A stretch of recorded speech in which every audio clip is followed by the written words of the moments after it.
Salut à tous et bienvenue dans mon dojo, je suis le Sensei et aujourd'hui on va parler ciné martial.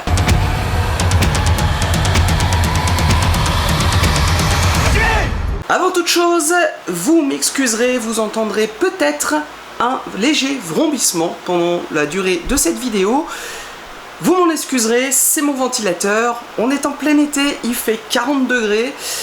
Je peux pas faire autrement, sinon je vais crever et vous risquez d'être légèrement ébloui par mon crâne lisse et magnifique, mais légèrement reluisant. Bon, pour cette deuxième vidéo de l'été, on va parler du film Dead or Alive, adaptation libre, très libre même, du jeu vidéo créé par Tecmo et Team Ninja.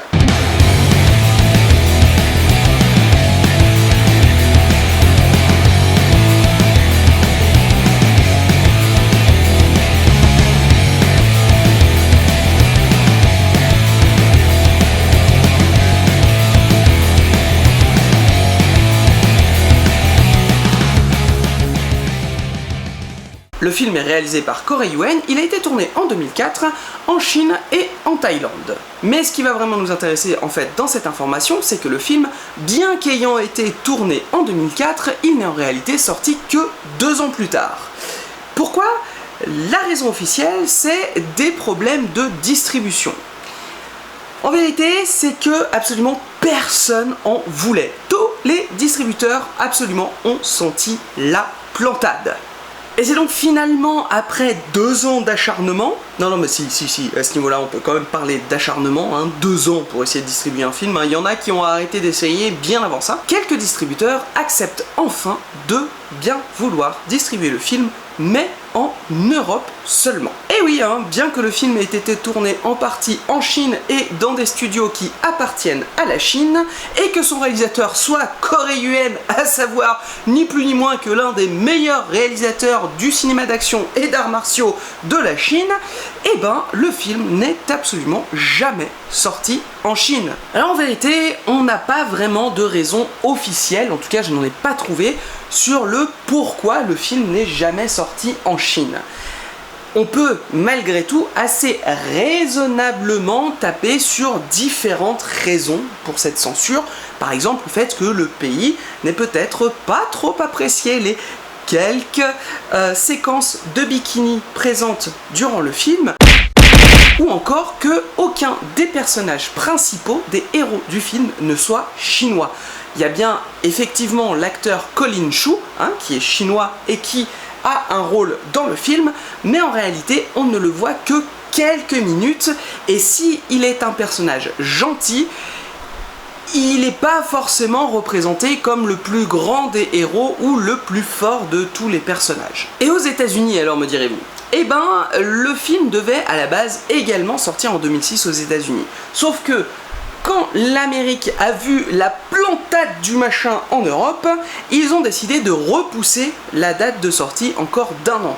Résultat, le film est donc sorti aux États-Unis en 2007, dans seulement 500 salles, dans la plus grande des discrétions, parce que aucune campagne de pub n'a été faite sur le film. Ah bah c'est sûr qu'avec un niveau pareil, le film ça a dû être un giga succès.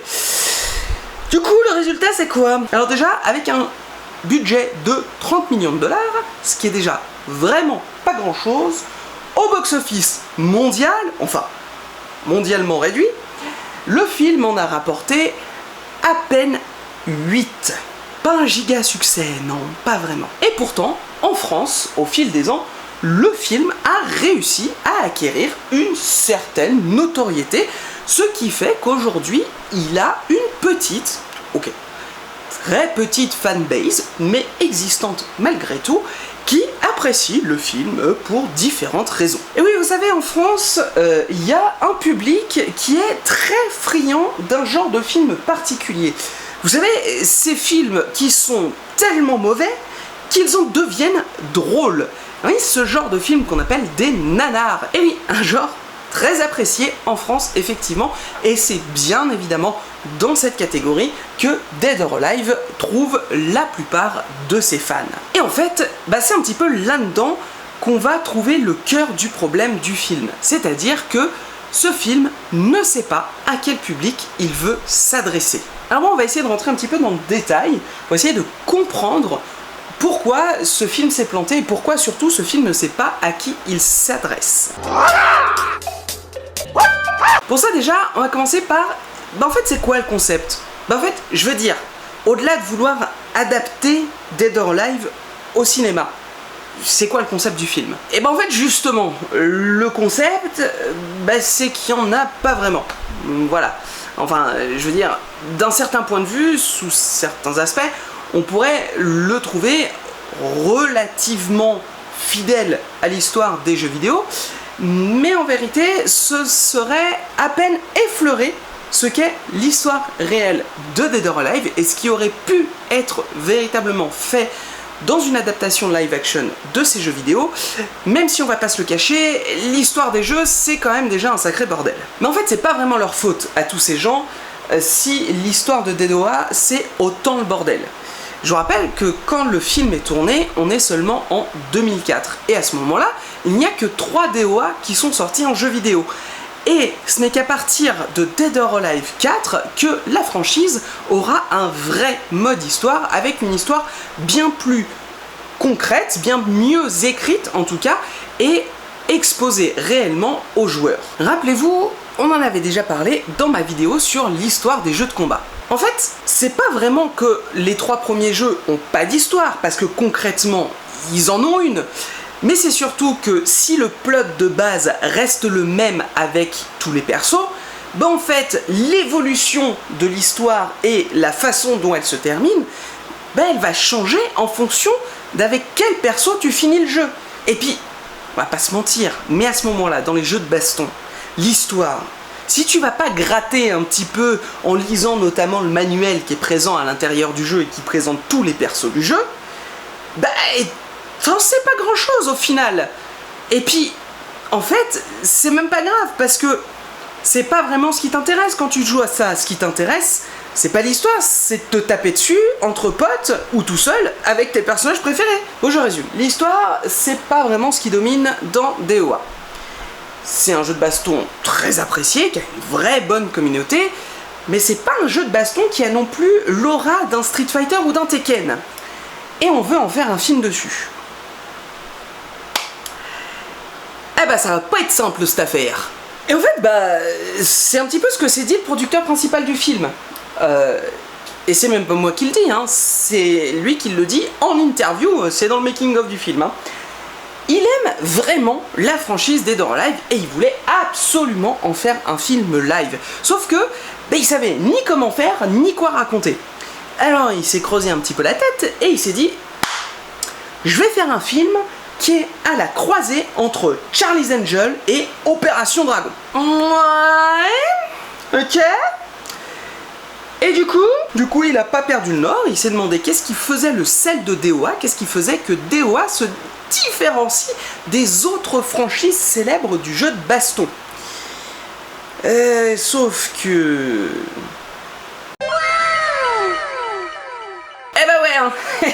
L'une des choses, pour pas dire la chose qui fait vraiment l'identité de DOA et même en fait des studios Team Ninja qui sont assez connus pour ça, c'est ces jolies filles aux jolies formes et à dire vrai, le studio, il s'en cache même pas, encore une fois, c'est l'une de leurs marques de fabrique. Et d'ailleurs, il y aura même en 2003 un opus dédié à ce concept sexy sur Dead or Alive, à savoir Dead or Alive Extreme Beach Volleyball. Le but ? Les filles sont sur la plage, en bikini, elles jouent au volleyball, et il faut les prendre en photo. Voilà. Ouais, non, je vous l'accorde, on n'est pas sur une image hyper respectueuse de la femme, en effet. Du coup, Jeremy Bolt, le prod à l'origine du film, il a gardé les filles en bikini, la bagarre et le volleyball. Ah si, je vous jure, il y a une scène entière du film basée là-dessus, et c'est peut-être même d'ailleurs le passage le mieux adapté des jeux vidéo et le plus respectueux. Ouais, sans déconner. Of course. On se poudre le tout avec comme inspiration un scénario SF série B assumé par les jeux vidéo et plutôt maîtrisé. Pas là. Avec comme une des inspirations principales, je vous rappelle quand même, ça.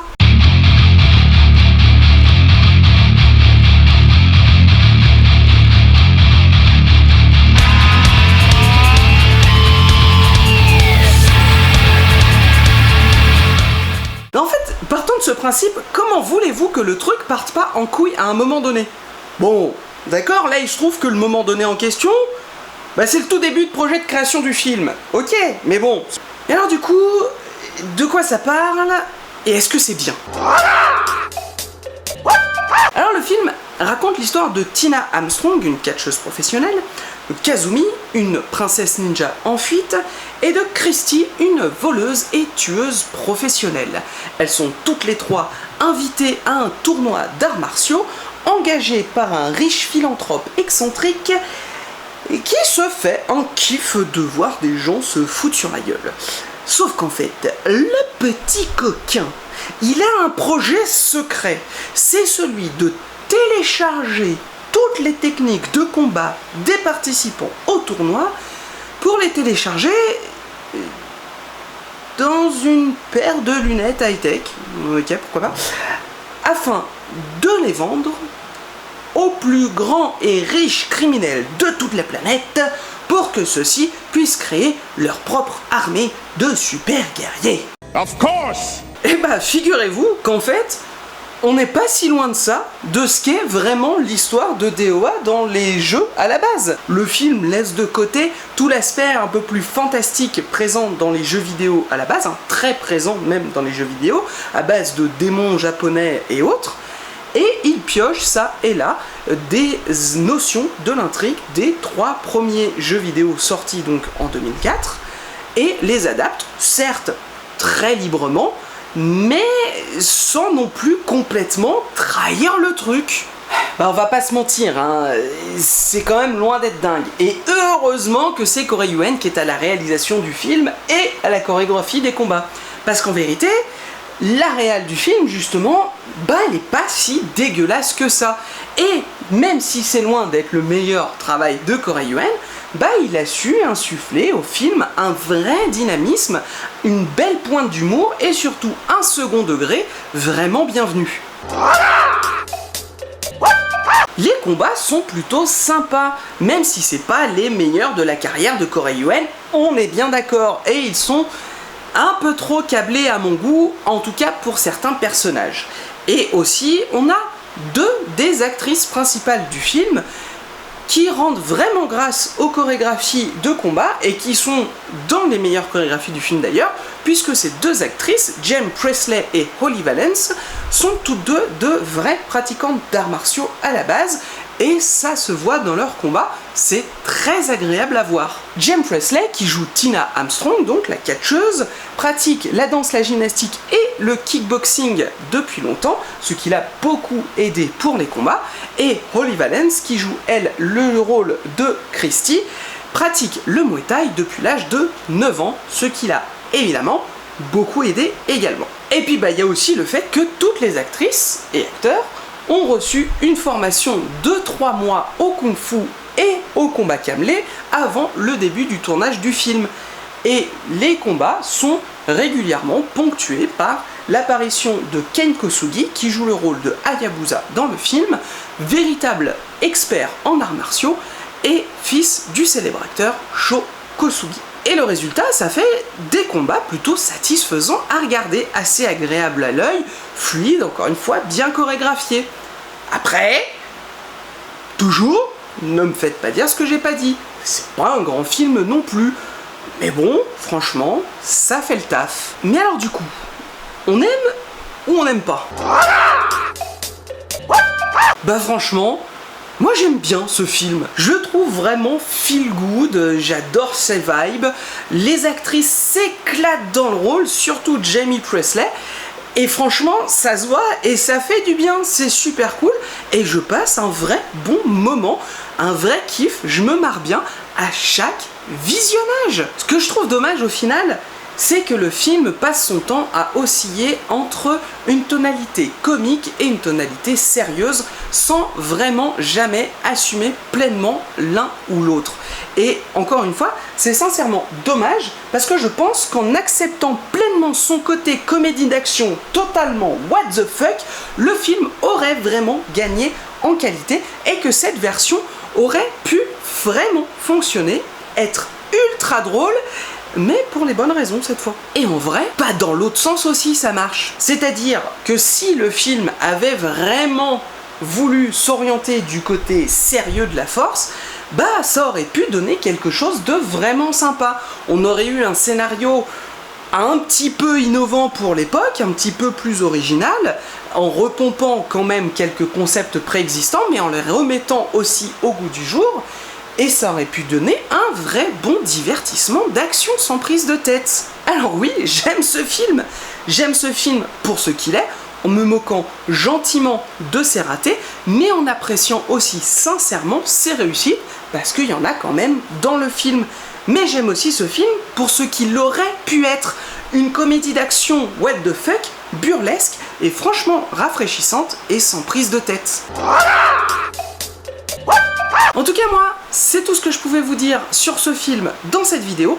J'espère qu'elle vous aura plu. Si c'est le cas, vous connaissez votre kata. Vous pouvez toujours liker, partager, vous abonner en activant la cloche.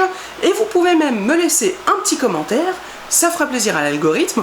Vous n'avez qu'à me dire ce que vous avez pensé du film en commentaire et si vous appréciez cette saga de jeux vidéo. Moi je vous dis à la prochaine pour une nouvelle vidéo. Salut!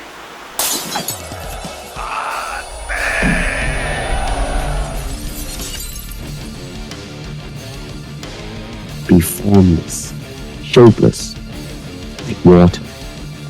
And you put water into a cup, it becomes the cup. You put water into a bottle, it becomes the bottle. You put in a teapot, it becomes the teapot. And water can flow or it can crash. Be water, my friend.